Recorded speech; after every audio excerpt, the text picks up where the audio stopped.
Sejumlah pejabat negara dijadwalkan hadir pada seremoni penyerahan trofi juara Liga 1 kepada PSM Makassar di Stadion B.J. Habibie Parepare Minggu malam nanti.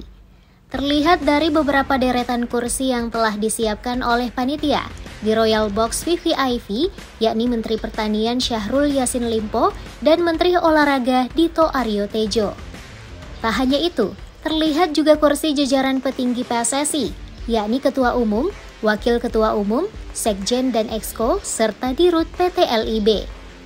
Diketahui seremoni penyerahan trofi juara akan dilakukan usai laga penutup musim ini antara PSM Makassar melawan Borneo FC yang berlangsung pada pukul 8.30 waktu Indonesia bagian tengah. Rusma Wandirara, Celebes TV.